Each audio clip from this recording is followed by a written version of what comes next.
আসসালামু আলাইকুম রহমতুল্লাহি আবরাকাত। আলহামদুলিল্লাহ, আসসালাতু ওয়াসসালামু আলা রাসূলিল্লাহ ওয়া বা'দ। সুপ্রিয় দর্শক শ্রোতা ভাই বোন, একজন মুমিনের কাছে সবচাইতে মূল্যবান এবং দামি সম্পদ হলো তার ঈমান। ঈমান যদি কেউ ঈমান বিধ্বংসী বিষয়সমূহ থেকে অক্ষত রেখে, অক্ষুণ্ণ রেখে, নিরাপদে রেখে, হেফাজতে রেখে, সংরক্ষিত রেখে দুনিয়া থেকে যেতে পারেন, আল্লাহ রাব্বুল আলামিনের সাথে সাক্ষাৎ করতে পারেন, তাহলে তিনিই হবেন চূড়ান্তভাবে সফল কাম এবং শেষ হাসি তিনিই হাসবেন ইনশাআল্লাহ তাআলা। প্রিয় দর্শক, আর এই কারণে সাহাবায়ে কেরাম রিদওয়ানুল্লাহি তাআলা আলাইহিম আজমাইন তারা ঈমানকে অনেক বেশি পরিচর্যা করতেন, ঈমানের নবায়ন করতেন, ঈমানের খোঁজ খবর রাখতেন। ঈমান কিসে আসে, কিসে যায়, কখন ভাঙে, কখন কোন কথা ঈমান নষ্ট হয়, কোন আচরণে ঈমান ভঙ্গ হয়ে যায়, সে বিষয়ে তারা অনেক বেশি সতর্ক থাকতেন। সহিহ মুসলিম বর্ণিত হাদিসে আমরা জানি যে বিখ্যাত সাহাবী হানজালা রাদিয়াল্লাহু তাআলা আনহু তিনি একবার প্রিয় নবী সাল্লাল্লাহু আলাইহি সাল্লামের দরবারের দিকে দৌড়াতে দৌড়াতে যাচ্ছিলেন আর বলছিলেন, নাফাকা হানজালা, হানজালা মুনাফিক হয়ে গেছে। তিনি মনে করছিলেন যে প্রিয় নবীর দরবারে থাকা অবস্থায়, তার মজলিসে বসা অবস্থায় তার যে ঈমানের অবস্থা থাকে, বাসা বাড়িতে গেলে, কর্মক্ষেত্রে গেলে আল্লাহকে সেভাবে স্মরণে থাকে না। তিনি ভাবছিলেন যে এর কারণে তার ঈমান চলে গেল কিনা।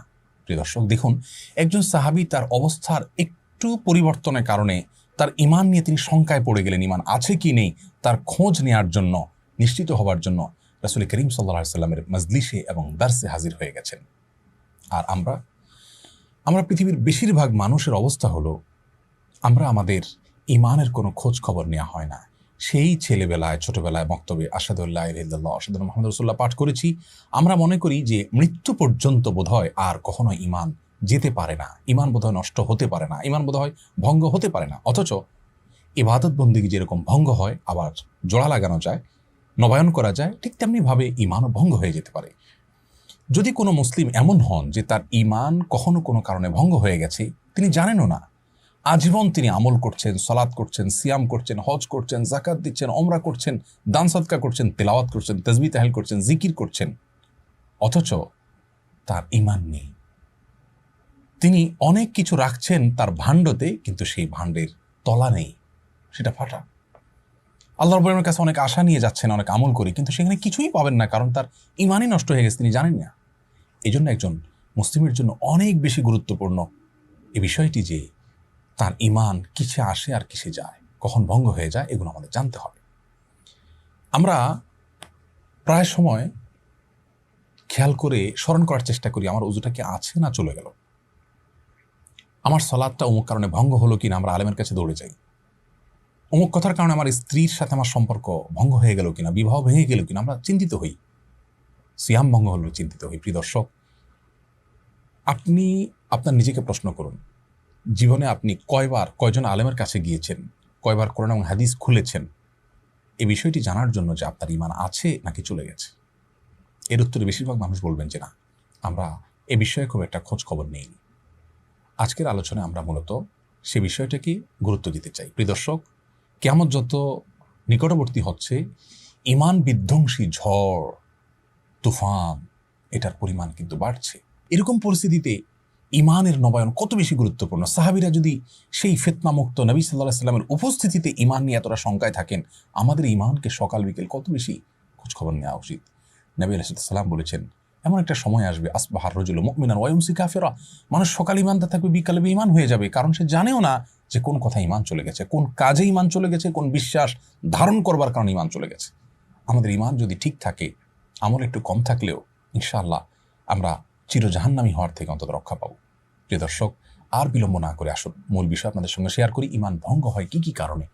ঈমান ভঙ্গের মৌলিক কারণ তিনটি, আর সেটাকে ব্যাখ্যা বিশ্লেষণ করে যদি আমরা আরো কিছু কারণ আবিষ্কার করি, তাহলে 3টি থেকে আরো 10টি বিস্তারিত কারণ আমরা আজ আপনাদের সঙ্গে শেয়ার করব। যে 3টি সংক্ষিপ্ত কারণে কথা বলবো, তার একটা হলো বড় শিরক, আরেকটা হলো বড় কুফর, আরেকটা হলো বড় মুনাফিকি। বড় শিরক, আল্লাহ রাব্বুল আলামিনের জন্য আমরা যা নিবেদন করি, সেটা যদি কোনো ব্যক্তি বা বস্তুর জন্য নিবেদন করি, তাহলে সেটা হয় বড় শিরক। শিরক শব্দের অর্থ হলো পার্টনার সাব্যস্ত করা, শরীক সাব্যস্ত করা। আল্লাহ রাব্বুল আলামিনের সঙ্গে যদি আমরা কোনো পার্টনার সাব্যস্ত করি, সেই পার্টনার কখন সাব্যস্ত করা হবে? যে জিনিসটি শুধুমাত্র আল্লাহর জন্য করতে হয় সেটা অন্য কারোর জন্য যদি আমরা করি, যেমন ইবাদত শুধু আল্লাহর জন্য করতে হয়, প্রার্থনা শুধু আল্লাহর কাছেই করতে হয়, সেই জায়গাটা যদি আমরা কোনো ব্যক্তিকে, কোনো দলকে, কোনো মতকে, কোনো পীরকে, কোনো বুজুর্গকে, কোনো মানুষকে আমরা যদি দিয়ে দিই, তাহলে সেক্ষেত্রে সেটি আমাদের ইমান ভঙ্গের কারণ হবে। ইমান ভঙ্গের দ্বিতীয় কারণ হলো বড় কুফুর। বড় কুফুর মানে হলো বড় ধরনের অস্বীকৃতি। আর সেটি কখন হবে? কোরআন এবং হাদিস থেকে যেটি স্বতঃসিদ্ধভাবে, সুস্পষ্টভাবে, অকাট্যভাবে প্রমাণিত হবে, এমন কোনো বিষয়কে যদি আমরা ডিনাই করি, অস্বীকার করি, সেটার যৌক্তিকতাকে আমরা বা উপযুক্ততাকে আমরা অস্বীকার করি, তাহলে এটা হবে বড় কুফুর। আমি এটা মানি না ইসলামের, এটা হলো বড় কুফুর, ইমান ভঙ্গের কারণ।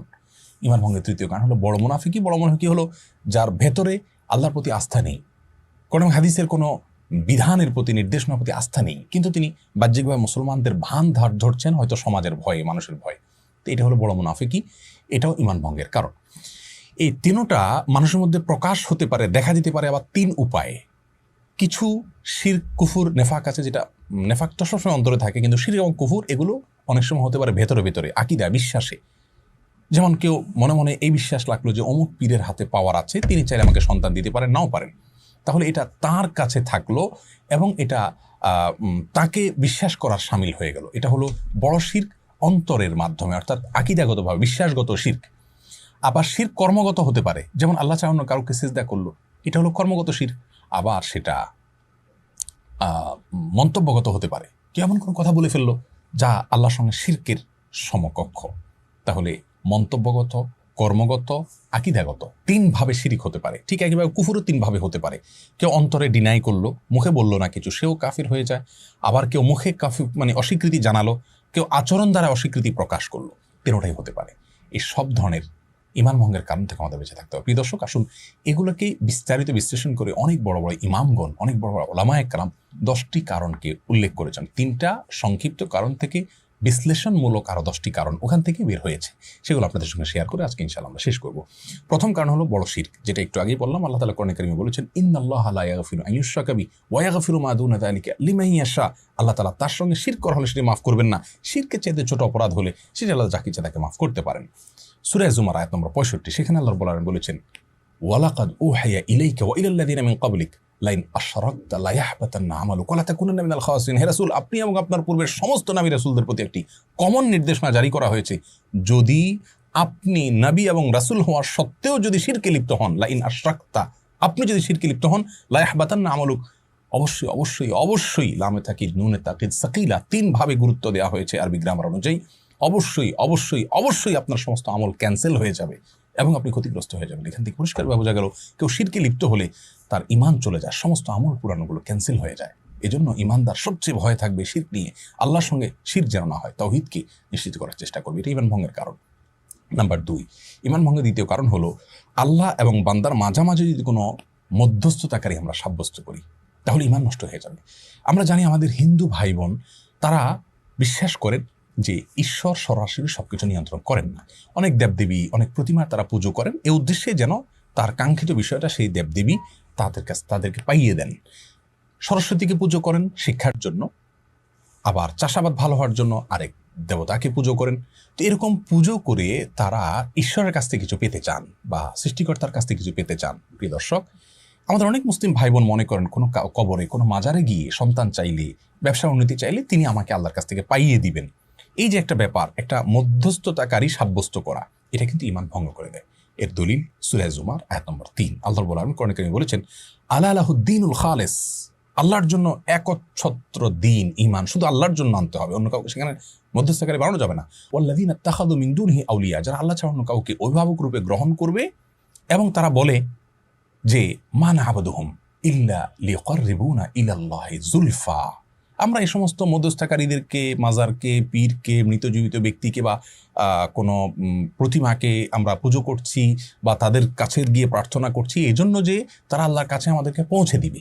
এই যে এই পৌঁছে দিবে মধ্যস্থকারী হলো জাস্ট এই কথার কারণে আল্লাহ রাব্বুল আলামিন কি কমেন্ট করছেন আয়াতের পরবর্তী অংশে সেটি রয়েছে। আল্লাহ রাব্বুল আলামিন এ ধরনের লোক সম্পর্কে বলেছেন, ইন্নাল্লাহা ইয়াহকুমু বাইনাহুম ফীমা হুম ফীহি ইখতালিফুন, তারা যে বিষয় নিয়ে মতপার্থক্য করছে কিয়ামতের ময়দানে আল্লাহ তাআলা তাদের ব্যাপারে ফয়সালা করবেন। এবং আল্লাহ আরও বলছেন, ইন্নাল্লাহা লা ইয়াহদি মান হুয়া কাযিবুন কাফফার, যে ব্যক্তি মিথ্যাচার করেছে এবং কুফরি করেছে, কাফের হয়ে গেছে, তাকে আল্লাহ তাআলা পথ দেখাবেন না। দেখুন এখানে মধ্যস্থতা সাব্যস্তকারী কে আল্লাহ রাব্বুল আলামিন কাফার বলেছেন, অর্থাৎ সে কাফির হয়েছে, অস্বীকৃতি জ্ঞাপন করেছে। এখান থেকে বোঝা গেল এটা ইমান ভঙ্গের কারণ, যখন আল্লাহ তাআলা তাকে কাফির হয়ে গেছে, মিথ্যাচার করেছে আল্লাহর ব্যাপারে, এমনটি কথা বলেছেন। এই জন্য মধ্যস্থতাকারী করা যাবে না। ইমানদার সরাসরি আল্লাহর সঙ্গে কাছে সম্পর্ক করবে, আল্লাহ থেকে চাইবে, দোয়া করবে, ইবাদত করবে, আল্লাহ তাআলা তাকে সরাসরি দেবেন ইনশাআল্লাহ তাআলা। তার ইমান ভঙ্গের দ্বিতীয় কারণ আমরা জানলাম। ইমান ভঙ্গের তৃতীয় যে কারণ তা হলো কোনো অমুসলিমকে অমুসলিম মনে না করা, কোনো মুশরিককে মুশরিক মনে না করা, অন্য কোনো ধর্মকেও সঠিক মনে করা। প্রিয় দর্শক, আমাদের দেশে অনেক ভাই বোন আছেন যারা মনে করেন সব ধর্মই ঠিক আছে, সবগুলোরই গন্তব্য একটি, ঘুরে ফিরে সবাই এক জায়গায় যাবে। এই যে কথাগুলো আমাদের নিজেদের অজান্তে কথা বলে আমাদের ইমান হারা হয়ে যাচ্ছি আমরা জানি না এই কথাগুলো কত ডেঞ্জারাস কথা। প্রিয় দর্শক, যেই ব্যক্তি আমার সৃষ্টিকর্তার অস্তিত্বকে অস্বীকার করে, তার ব্যাপারে আমি উদার হতে পারি, সহাবস্থান করতে পারি। যারা অমুসলিম তাদের সঙ্গে সদাচরণ করতে আল্লাহ তোমাদেরকে নিষেধ করেন না, যদি তারা তোমাদের উপরে যুদ্ধ চাপিয়ে না দেয়। শান্তিপূর্ণ সহাবস্থান করতেই পারো, বরং আল্লাহ তাআলা এরকম মানুষকে ভালোবাসেন। তাহলে তাদের সাথে আমাদের সহাবস্থান করতে নিষেধ নেই, বরং করতে নির্দেশ রয়েছে। বাট তাদের বিশ্বাসকেও যদি আমি মনে করি সেটাও ঠিক আছে, তাহলে আমার বিশ্বাসের জায়গা থেকে আমি দেউলিয়া হয়ে গেলাম, জগা খিচুড়ি হয়ে গেল। এখানে উদারতা দেখানো আপনার ইমান সম্পর্কে উদাসীনতা হবে। অতএব আপনাকে মনে রাখতে হবে, আল্লাহ কোরআনে কারীমে বলেছেন ইন্নাদ-দীনা ইনদাল্লাহি ইসলাম, একমাত্র দিন আল্লাহর কাছে মনোনীত দিন হল ইসলাম। ইসলাম ছাড়া অন্য কোনো জীবন আদর্শ, জীবন দর্শন, অন্য কোনো ধর্ম নেই। কিয়ামতের ময়দানে কেউ হাজির হলে আল্লাহ বলেছেন ফালাই ইউকবালা মিনহু, কোশ্চিন কালো সেটি তার কাছ থেকে গ্রহণযোগ্য করা হবে না। অতএব আমাদেরকে এই ব্যাপারে নিশ্চিত হতে হবে যে অমুসলিম ইজ অমুসলিম, তিনি সঠিক পথের উপর নেই। আমরা তার জন্য করুণা করব, দোয়া করব, প্রার্থনা করব আল্লাহ যেন তাকে হেদায়েত দেন, কিন্তু তাই বলে তার আদর্শকে আমি সঠিক মনে করব, আমারটাও সঠিক মনে করব, এটি ঈমান ভঙ্গের কারণ।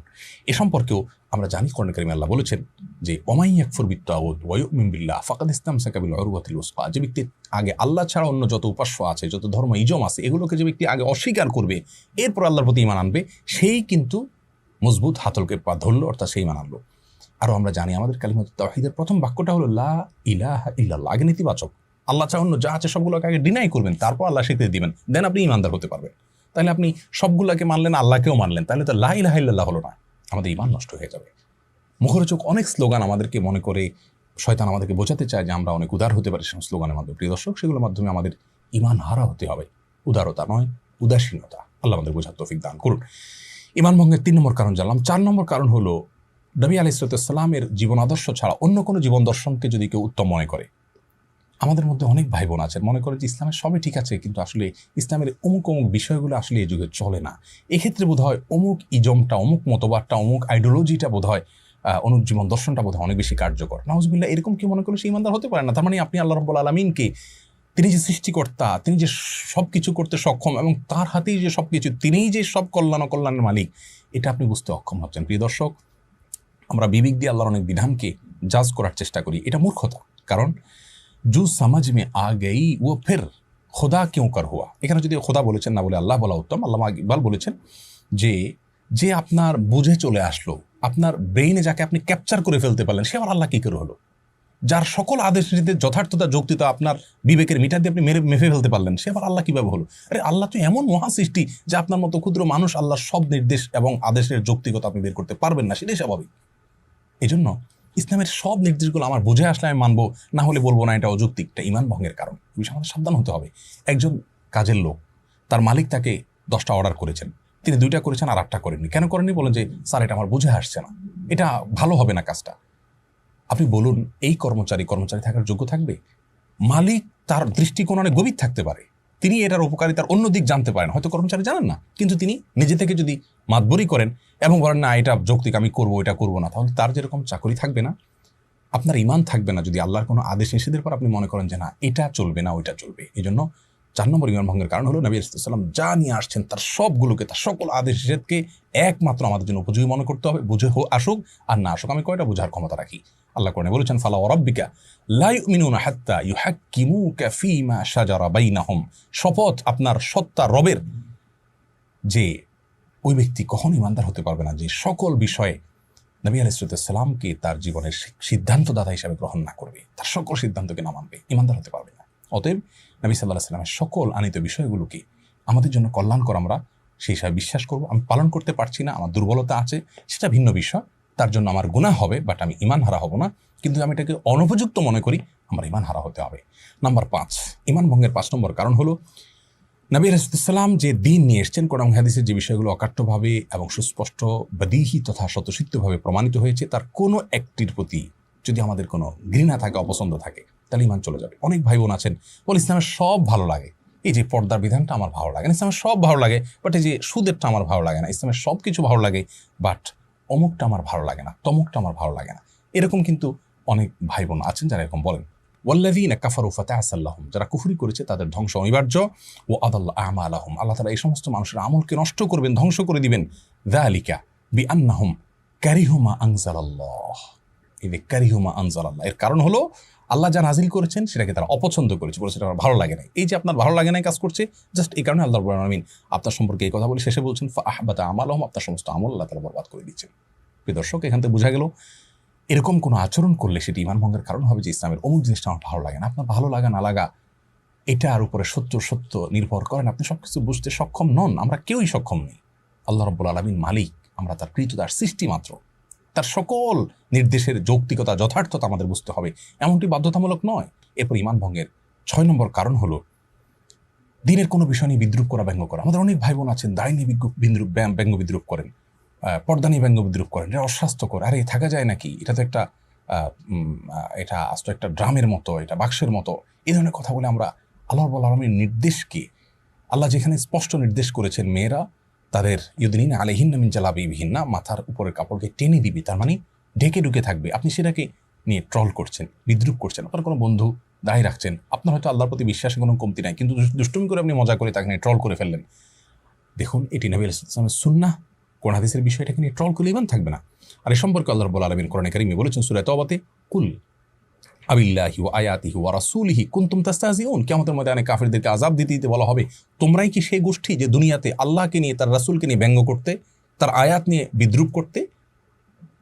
লা তা'তাদিরু, আজ কোনো ওজর খাহি করো না, আজ তোমাদের কোনো ওজর খাহি শোনা হবে না। কদ কাফারতুম বাদা ঈমানিকুম, তোমরা ঈমান আনার পরে, মুসলমানের ঘরে জন্ম নেওয়ার পরেও, ঈমান আনার পরেও, কদ কাফারতুম বাদা ঈমানিকুম, তারপর তোমরা কুফরি করে ফেলেছো, কাফের হয়ে গেছো, ঈমান ভঙ্গ হয়ে গেছে বিদ্রুপ করার কারণে। খবরদার, আমরা কখনো দিনের কোনো বিষয় নিয়ে বিদ্রুপ ব্যঙ্গ করবো না, তাচ্ছিল্য করবো না, ট্রল করবো, নিজে না মানতে পারি কিন্তু ট্রল করবো না। রাষ্ট্রের কোনো বিধানকে কেউ লঙ্ঘন করলে সাধারণ অপরাধী হয়, কিছু সাজা হয়, এরপরে ছাড়া পায়। কিন্তু রাষ্ট্রের যদি বিধানকে নিয়ে, রাষ্ট্রের অস্তিত্বকে নিয়ে যদি কেউ ট্রল করে, তাহলে সেক্ষেত্রে সে কিন্তু রাষ্ট্রদ্রোহী হিসেবে বিবেচনা হয়, সাধারণ অপরাধী থাকে না। আল্লাহর কোনো বিধানকে নিয়ে ট্রল করলে আপনি আল্লাহদ্রোহী হবেন, ঈমান হারা হবেন। 7 নম্বর ঈমান ভঙ্গের কারণ হলো জাদু। কোরআনে কারীমে আল্লাহ বলেছেন হারুত মারুত নামক 2 ফেরেশতাকে আল্লাহ তাআলা পাঠিয়েছেন, তারা মানুষকে জাদু শিক্ষা দিয়েছেন, এবং আল্লাহ তাআলা সাবধানও করেছেন যে এটা যেন কেউ শিক্ষা গ্রহণ করে প্রয়োগ না করে। কেউ যদি জাদু শিক্ষা গ্রহণ করে, প্রয়োগ করে, এটা এক্সারসাইজ করে, চর্চা করে, তাহলে সেক্ষেত্রে সে ব্যক্তি সম্পর্কে আল্লাহ রাব্বুল আলামিন কুফরির বাক্য ব্যবহার করেছেন এবং বলেছেন যে কিছু লোক শিখেছে তারা কুফরি করেছে, যারা শিখেনি বা চর্চা করেনি তারা কুফরি করেনি। এখান থেকে অনেক ইমামগণই বলেন যে জাদু এটার সাথে কেউ সংশ্লিষ্ট হলে, অর্থাৎ জাদু শিখলে, চর্চা করলে, প্রয়োগ করলে সে ব্যক্তি ঈমান হারা হয়ে যায়। এই জন্য এর শাস্তিও মৃত্যুদণ্ড, সকল ইমামদের ঐক্যমতে সর্বোচ্চ শাস্তি। এটি ঈমান ভঙ্গের কারণ অনেক ইমামদের মতে, বরং বেশিরভাগ ইমামদের মতে। কেউ কেউ এ ব্যাপারে, এই পয়েন্টের ব্যাপারে দ্বিমত পোষণ করেছেন। 8 নম্বর ঈমান ভঙ্গের কারণ হলো মুসলিমদের বিরুদ্ধে কোনো প্রকার ষড়যন্ত্রে লিপ্ত হওয়া। আজকাল অনেক মানুষ আছে যারা মুসলমানদের সন্তান, বিভিন্ন দেশে গিয়ে দেখা যায় মুসলমানদের বিরুদ্ধে বিভিন্ন এজেন্ডা নিয়ে তারা আসছেন এবং অমুসলিমদের সাথে বসে তারা মুসলিমদের নিয়ে বিভিন্ন ষড়যন্ত্র করছেন, এবং মুসলিমদের উন্নতি, অগ্রগতি তাদের চক্ষুশূল হওয়ার কারণ হয়। মসজিদ কেন বেড়ে যাচ্ছে, মাদ্রাসা কেন বেড়ে যাচ্ছে, আলেম ওলামা কেন বেড়ে যাচ্ছে, পর্দা কেন বেড়ে যাচ্ছে, এই যে অমুসলিমদের সাথে বসে বসে সলা পরামর্শ করা, মুসলিমদেরকে বিভিন্নভাবে ইসলাম চর্চা থামানোর চেষ্টা করা, এই সবগুলো ইসলাম বিরোধী বা অমুসলিম তথা আল্লাহর প্রতি অবিশ্বাস যারা আছে তাদের সঙ্গে আঁতাত করার শামিল। এটাও ঈমান ভঙ্গের কারণ। কোরআনে কারীমে আল্লাহ তাআলা সম্পর্কে বলেছেন, ইয়া আইয়ুহাল্লাযীনা আমানু লা তাত্তাখিযুল ইয়াহুদা ওয়ান নাসারা, ও ইয়া ঈমানদাররা তোমরা ইহুদি খ্রিস্টানদেরকে বন্ধুরূপে গ্রহণ করবে না, তারা এক অন্যের বন্ধু হতে পারে। ওয়া মাইয়াতাওয়াল্লাহু মিনকুম ফাইন্নাহু মিনহুম, তোমাদের মধ্যে কেউ যদি তাদের সঙ্গে গিয়ে সলা পরামর্শ করে তাহলে তারা তাদের অন্তর্ভুক্ত হয়ে যাবে। ইন্নাল্লাহা লা ইয়াহদিল কওমাজ যালিমিন, নিশ্চয়ই আল্লাহ রাব্বুল আলামিন জালেম সম্প্রদায়দেরকে হেদায়েত দেন না। এই আয়াত থেকে পরিষ্কারভাবে বোঝা গেল এটি ঈমান ভঙ্গের কারণ। ঈমান ভঙ্গের 9 নম্বর কারণ হলো যদি কেউ মনে করে যে কিছু লোক আছে অথবা তিনি নিজে ইসলামের যে আদেশ নিষেধ আছে এগুলোর ঊর্ধ্বে, আরে রাখো এগুলো কেন পালন করতে হবে, এগুলোর ঊর্ধ্বে মনে করেন কাউকে। অনেক পীরের মুরিদ আছেন মনে করেন যে আমার পীর সাহেব এগুলো থেকে ঊর্ধ্বে, তার নামাজ কালাম লাগে না, তিনি ইসলামের সমস্ত আদেশ নিষেধের ঊর্ধ্বে, এরকম যদি কেউ মনে করে সেটিও ঈমান ভঙ্গের কারণ হতে পারে। 10 নম্বর ঈমান ভঙ্গের কারণ হলো যদি কেউ তার আচার আচরণে, কাজে, কর্মে সার্বিকভাবে ইসলাম থেকে নিজেকে ধুয়ে মুছে আলোক করে ফেলে, তার জীবনে কোনো ইসলামের ছিটে ফোঁটা পর্যন্ত নাই, না নামাজ পড়ে, না রোজা রাখে, না হজ করে, না জাকাত দেয়, না টুপি পরে, না আল্লাহ বলে, না রাসূল বলে, না কোরআনের কথা বলে, না হাদিসের কথা বলে, তার জীবন আচারের মধ্যে ইসলামের কোনো লেশ মাত্র নেই, এরকম বহু মানুষ কিন্তু আমাদের সমাজে আছে, নামে মুসলিম, কিন্তু ওনার ভিতরে কখনো না জুমা পড়ে, না ঈদের নামাজ পড়ে, না কোরবানি করে, না রোজা রাখে, কিচ্ছু নাই, ইসলামের কোনো কিচ্ছু নেই। এই ব্যক্তির এই আচরণটাও ঈমান ভঙ্গের কারণ। কারণ এই যে বিমুখ হয়ে যাওয়া, সম্পূর্ণরূপে ধুয়ে মুছে নিজেকে আলাদা করে ফেলা, এটা পরিষ্কারভাবে কিন্তু কুফরি, এটা কিন্তু অস্বীকৃতি। আল্লাহকে স্বীকার করলে কিছু না কিছু ক্ষেত্রে তার প্রকাশ ঘটার কথা। এ সম্পর্কে কোরআন কারীমের একটি আয়াত আমরা দেখতে পাই, আল্লাহ রাব্বুল আলামিন ইরশাদ করেছেন, ওয়ামান আযলামু মিম্মান যুক্কিরা বিআয়াতি রাব্বিহ, যে ব্যক্তির কাছে তার রবের আয়াত এবং নিদর্শনসমূহ এগুলো তাকে স্মরণ করিয়ে দেওয়া হলো, ফাআরাদা আনহা, এরপর সে এখান থেকে বিমুখ হয়ে গেল, এগুলোকে সে পাত্তা দিল না, ডিনাই করলো না, গায়ে মাখলো না, ইন্না মিনাল মুজরিমিনা মুনতাকিমুন, আমি এই ধরনের অবাধ্যদের কাছ থেকে প্রতিশোধ গ্রহণ করবো, আল্লাহ বলছে। প্রিয় দর্শক, এই ধরনের কথা, প্রতিশোধ গ্রহণ করার কথা কুফরি বা কাফের হওয়া ছাড়া আল্লাহ তাআলা বলেন না সচরাচর। অতএব বোঝা গেল এটি ঈমান ভঙ্গের কারণ। এক নজর আবার বলে দিচ্ছি ঈমান ভঙ্গের কারণসমূহ। 1 নম্বর শিরক করা, 2 নম্বর হলো আল্লাহ এবং বান্দার মধ্যে বা ওদের ক্ষেত্রে কোনো মধ্যস্থতাকারী সাব্যস্ত করা, আর 3 নম্বর হলো আল্লাহ রাব্বুল আলামিনের নির্দেশকে যারা লঙ্ঘন করে বা ঈমান আনে না, অমুসলিম, তাদেরকে অমুসলিম মনে না করা, তাদেরকেও সঠিক মনে করা।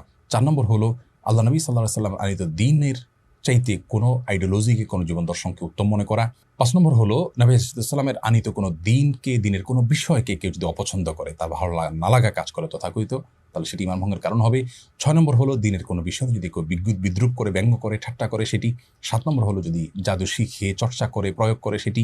8 নম্বর হলো মুসলিমদের বিরুদ্ধে যদি অমুসলিমদের সাথে গিয়ে ষড়যন্ত্র করে সেটি।